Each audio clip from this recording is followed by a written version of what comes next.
Sir దండ పట్టుకోరా గిట్లా గిట్లా పట్టుకో ఇద్దరు దండ మంచిగా పెట్టి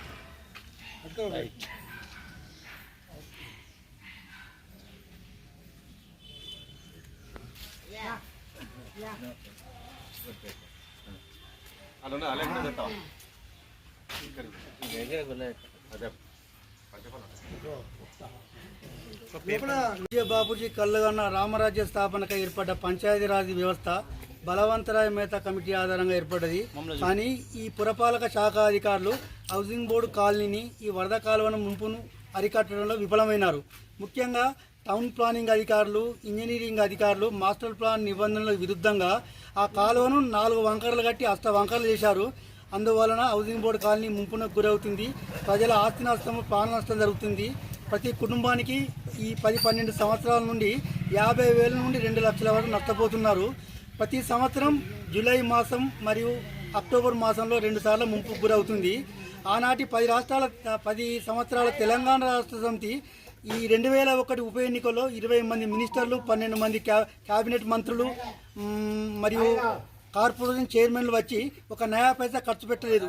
మరియు కౌశిక్ రెడ్డి గారు దుర్గామాత సాక్షిగా ఆ దుర్గామాత టెంపుల్కి వచ్చి కౌన్సిలర్తో సహా నేను 1000 కోట్ల నిధులు తెస్తా, ఈ దుర్గామాత సన్నిధిలోనే వరద కాలువను కట్టిస్తా అని ప్రమాణం చేసిన కౌశిక్ రెడ్డి గారు అనా పైసా కూడా ఖర్చు పెట్టలే ఎమ్మెల్యే నిధుల నుండి. ముఖ్యంగా ఈ వరద కాలువ ముంపుకు గురి కాకుండా హౌసింగ్ బోర్డు యొక్క ప్రజల ఆస్తి నష్టము, ప్రాణ నష్టం జరగకుండా చూడాలి.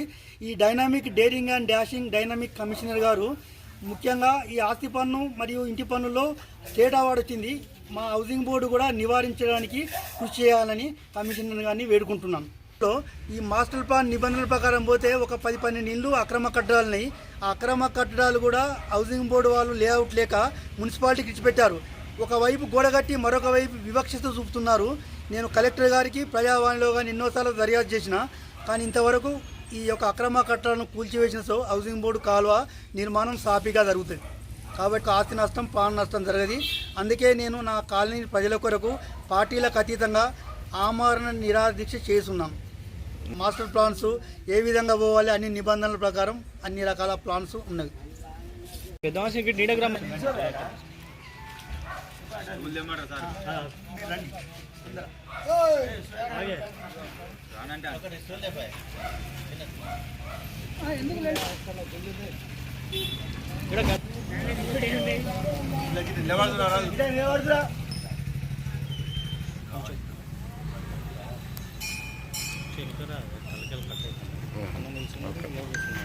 ఓకే.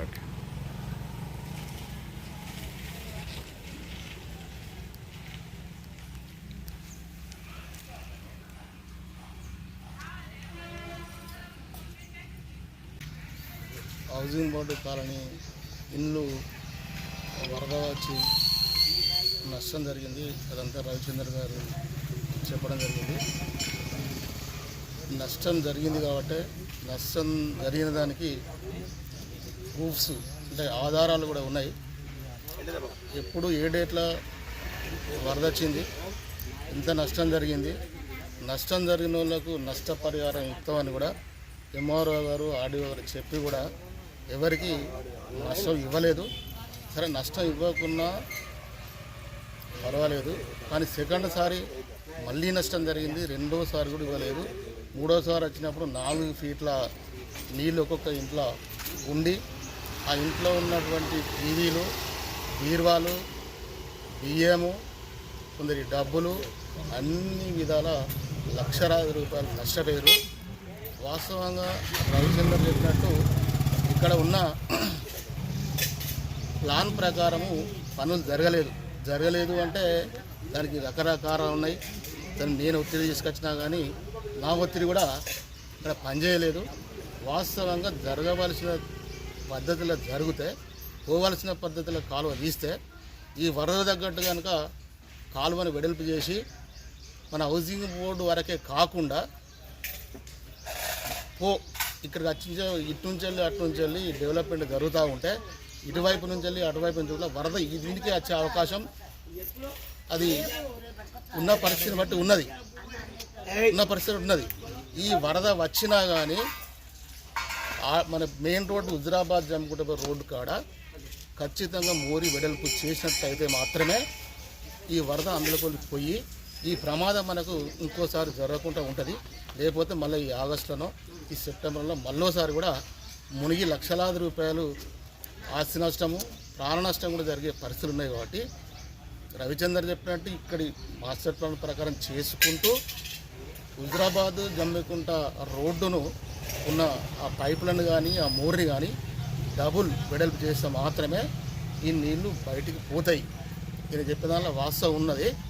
ప్లాన్ ప్రకారం జరగలేదు కాబట్టి ఇప్పటికైనా సరే ఎవరు చేసిండ్రు ఎవరు చేయలేదు అని జరగవలసిన కాడి కొంత అభివృద్ధి జరిగింది, కానీ జరగవలసినంత చేయవలసినంత చేయలేదనేది వాస్తవం.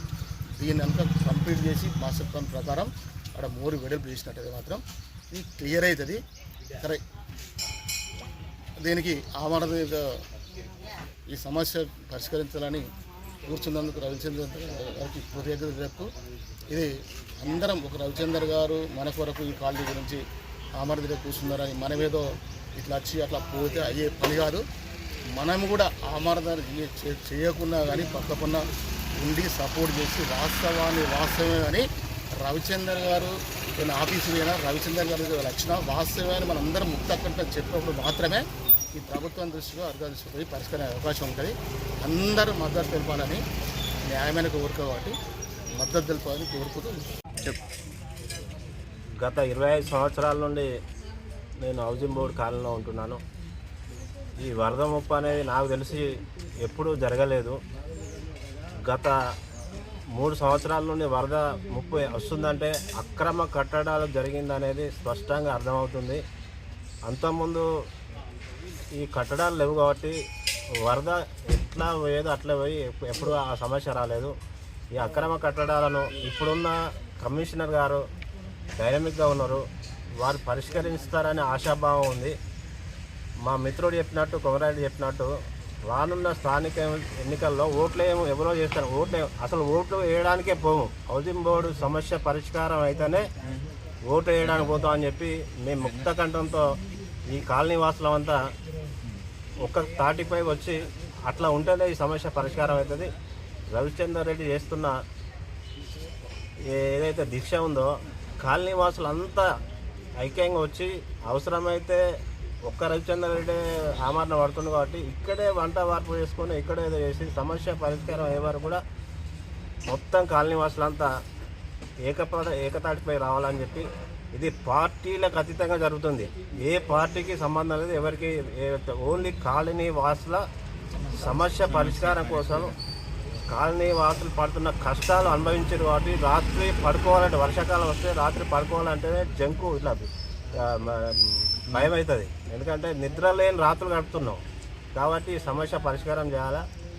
కలెక్టర్ గారు వెంటనే స్పందించి దీని మీద ఏదైతే ఈ అక్రమ కట్టడాలు ఉన్నాయో అవి తొలగించి దీన్ని పరిష్కరించాలని కోరుతున్నాం. ఈరోజు మా కాలనీ సమస్యల గురించి తూడి రవిచంద్ర బాబు గారు అమరణ నిరాహార దీక్ష కూర్చున్నందుకు మేము చాలా సంతోషపడతాము. దానికి మేమందరం సపోర్ట్ చేస్తాము. మా సమస్యలు ఏంటి అంటే 35 సంవత్సరాల నుంచి మేము 30 ఏళ్ళ నుంచి ఇక్కడ ఉంటున్న హౌసింగ్ బోర్డులో ఎన్నడూ రాని వరదలు గత 10 సంవత్సరాల నుంచి వరదలు రావడం మొదలైంది.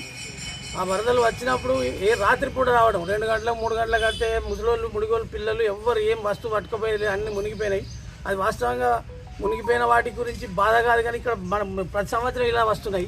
ప్రతి సంవత్సరం ఎవరింటి వాళ్ళ నీళ్ళు రావడం వాళ్ళ అప్పటి వరకు మేము ఏమంటారు చూడు తూతూ మంత్రంగా మంత్రులు రావడం ఎమ్మెల్యేలు రావడం చూడడం చేద్దాం ఇదే పని చేసేది లేదు చూసింది లేదు. ఇట్లే మునుగుతున్నాం కాబట్టి ఈ సమస్య మీద సాల్వ్ చేయాలి తప్పకుండా అని మన రవిచంద్రబాబు ముందు రావడం మా అందరికీ ఎంతో సంతోషకరమైన ఆయనతో 24 గంటలు ఉండి ఈ సమస్య సాల్వ్ అయ్యేదాకా ఆయనతోటే ఉంటాం. మాకు కావాల్సింది ముఖ్యంగా వాటర్ పోవాలి అంతే. మాకు ఏం అడుగుతలేము, మాకు ఏం కావాలి, అందరు ముసలిలో ఉన్నాం. నీళ్ళు వెళ్ళిపోతే చాలు ఆరామ ప్రశాంతంగా నిద్రపోతాం అంతే తప్ప మేము ఇంకేం వేరే అడుగుతలేం కదా. ఆ మాస్టర్ ప్లాన్ ఎట్లుందో ఆ ప్రకారం తీయండి.